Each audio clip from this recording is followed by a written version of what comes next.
Welcome to the Forensic Financialist, where we simplify business and leadership challenges and choose the road that leads to wisdom and excellence. We discuss tough issues facing business and figure out easy-to-implement solutions. Using the rearview mirror approach, we look in the rear view to move towards a brighter future. Here's your host, Jeff Newkirk. Welcome to the Forensic Financialist, where we aim to improve your business and help you grow both personally and professionally. I'm your host, Jeff Newkirk. In today's podcast, we're going to begin our discussion of core values. You may recall from one of my previous episodes, I said that we all need to have core values. In fact, I made the offer that if you don't have any core values, call me. We need to talk.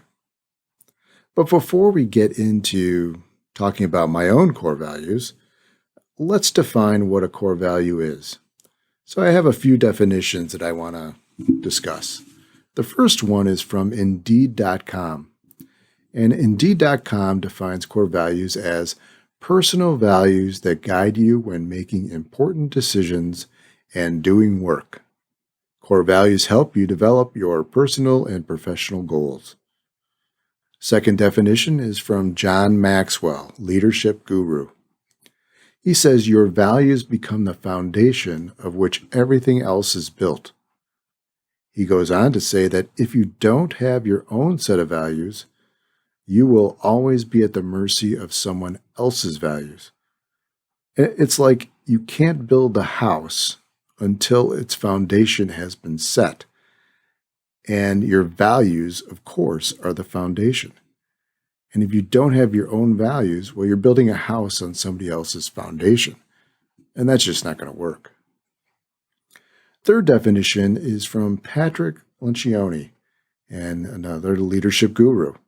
He suggests that core values are deeply ingrained principles that guide all of a company's actions and serve as its cultural cornerstones. Well, if you take this to the personal level, core values guide all of your actions and literally everything you do. And finally, the fourth definition from well-renowned motivational speaker Tony Robbins. He calls personal values essentially personal rules. He breaks down personal values or rules into three separate buckets: moral values, aesthetic values, and family values. Well, moral values he defines as values such as doing right or wrong, being law-abiding citizens or not, and following your own religious beliefs. Aesthetic values are those that make judgments on beauty, music, art, and then family values are shared by groups like family units. Well, I believe that we all need to have core values, and whether you choose to break them down into separate buckets or categories, that's really up to you. But the bottom line is we need to have core values. Well, now that we've defined what core values mean, let's go through 2 of my 7 core values. And today we're going to talk about serving others and having faith, 2 of my top ones. Now, I'm not going to be preaching. I'm not going to be, getting on a pedestal or anything like that. Far from it. Far from it. And I also want you to know I'm not going to be referencing anyone else's beliefs or definitions as I describe each one of my core values, because I want you to get it straight from me. I want you to see how I've taken a core value and trying to implement it into my life. And hopefully that will help you determine your own values and implement them your own way. So let's start. Serve others. What does this mean? Does it mean that if you work in a food service position as a server that you're serving others? Well, maybe. Or as a customer service professional in a retail business, are you serving others? Again, maybe. What I mean by serving others is to look beyond yourself. We are put on this planet not by happenstance or chance. There are about 7 billion people on this planet, many who do not have all that we have. like running water, food, a safe place to live, clothes on our back. So it is our responsibility to reach out to those in need and serve them. However, it doesn't stop there. We need to serve others. Others means everyone, not just those in need.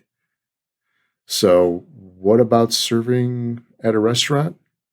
Are they serving others? Well, I said maybe, right? They're serving food for sure. But in order to serve others, they have to be serving with their heart. That's what makes the difference. The serving must come from your heart. It's a giving spirit. It's more than just behavior. It's behavior and attitude. And it starts by coming from your heart. In California, there's a group of high school students. I came across this story earlier this week. This group of high school students created a website with the sole purpose of assisting seniors with grocery delivery, something that's pretty critical during this pandemic. I mean, seniors can't get out. And they called it Zoomers to Boomers. I love that name, Zoomers to Boomers. It's a free delivery service for seniors to help them keep safe during the pandemic. That's serving. I mean, these group of high school students got together, figured out how can we help those in need, and they came up with this Zoomers to Boomers. They're helping those that are most susceptible in this time of COVID. A story like this, it gives us hope for the future. When I was 16, I worked in a maintenance department at a hospital. It was a great way for me to learn general maintenance and those types of tasks that go along with general maintenance, like putting in ceiling tiles, painting parking lot signs, and things like that. And while I was at the hospital, there was a gentleman that worked in housekeeping during the day shift, and his name was Chester. Well, Chester always had a smile and always said hello to everyone. He had some developmental challenges, but his positive attitude overshadowed any deficiencies that he may have had. One day, I saw Chester walk out of the administrative offices, and I passed him in the hallway, and of course we exchanged hellos. And of course, he had the big smile on his face, as he always did. Well, I was sort of confused why he came out of administration. It didn't seem like that would be, typical. And of course, I was 16, naive, but it didn't make sense. And so I asked, and sort of had an in because my dad worked in administration. So I asked him, Dad, what was Chester doing in administration? My dad asked back, why do you ask? I said, well, it doesn't make sense. He works in housekeeping. What's he doing in administration? My dad asked, why do you care? I said, well, big decisions are made in administration, and Chester was in your office area. I just was curious. My dad said, don't judge. Chester is an important part of this hospital. The worst thing you can do is assume that people only fill certain roles, and that's it. Everyone has value in their own way. Chester brings a lot of value to the organization. Don't assume that he doesn't. Well, the conversation stopped there, but I learned a valuable lesson that day. Serving others takes on many meanings, but the one outcome must be that your actions, your behavior, somehow improves the circumstances of the other person. I think my dad did that for Chester. And, maybe even more, I think Chester did that for my dad. I think you get the point on serving others, but let me leave you with this one thought. When you serve others, it's a natural win-win. Why? Because you are giving to someone else who may be in need or maybe not. And once you serve, you feel better. If they're in need, awesome. If they're not, you are still helping them. Serving builds confidence. It creates a more positive thought process. I promise. So try it. You'll like it. The second core value on my list that I want to talk about today is faith. You got to have faith. Again, I'm not going to be preaching here. Really, I'm not, I promise. But what happens when we don't have faith? We begin to think and believe that we are in control, right? Everything we do is on us. Every outcome is because of us. There is no higher power. We don't have to answer to anybody, and we are not accountable to anyone. We're in charge. Well, not true. Faith can strengthen us. It can keep us grounded. It reminds us that we are not in control. We have the ability to make our own decisions, yes, good and bad. But we will answer for every single decision that we make, both now and later. I truly believe that. So for me, my faith is in God. For you, well, you need to decide that. That's up to you. But here's the thing about faith. It's not some outcome you place on a dashboard. It's not something that you report on. No. For me, it's between me and God. God knows my faith, and I believe that He knows yours too. No one else really is going to know what's in your heart, but God will know. Your higher power will know. So that said, think about your faith and your higher power. And does it keep you grounded? Does it help you make decisions? It should. Am I saying that faith will give you a stress-free life? No. Am I saying that if you have faith, you will never have any challenges in your life? No, of course not. On April 5th, 1944, Anne Frank wrote in her diary, and I quote, "I want to be useful or bring enjoyment to all people, even those that I've never met. I want to go on living after my death. And that's why I'm so grateful to God for having given me this gift, which I can use to develop myself and to express all that's inside of me." End quote.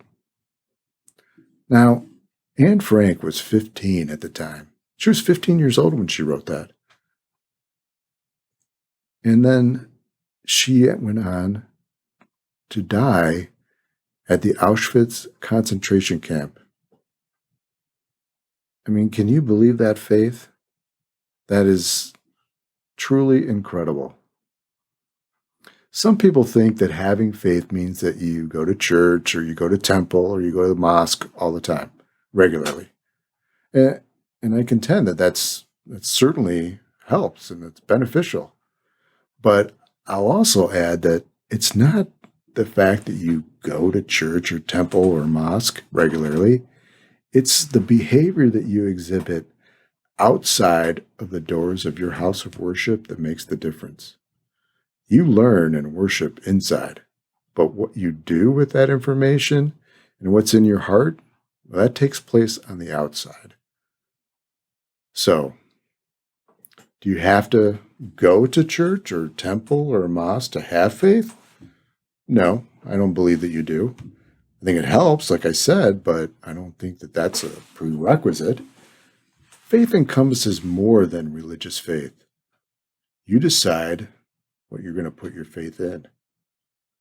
As I said, for me, my faith is in a higher power, in God. It helps keep me grounded. It helps provide me with that foundation, and it helps guide my every decision. So, with that, you might be wondering, well, Jeff, how is your faith? You kind of sound like a preacher. No, not at all, and I don't even pretend to be one. But it is a core value of mine. I think it's important, and I'm doing the best I can to have a stronger faith. I fall short, like every day. But It's a continual opportunity to strengthen my faith. And I don't want to say it's a constant struggle because that has a negative connotation. I don't want that. Strengthening my faith is an opportunity to improve. But you got to start by having faith. And then you got to continue by working to strengthen it. Okay, that's a wrap for today. As always, I am so grateful that you listened. My hope is that you received at least one nugget of useful information today and maybe got a little inspired. If you want to reach out and talk core values further, please feel free to contact me at www.pemconsulting.com. That's PEM, businessconsulting.com. And just contact me via the website, or you can email me at info@pembusinessconsulting.com. I hope to hear from you. Great being with you today. Thanks for listening. Make it a great day and make tomorrow even better. Peace, everyone.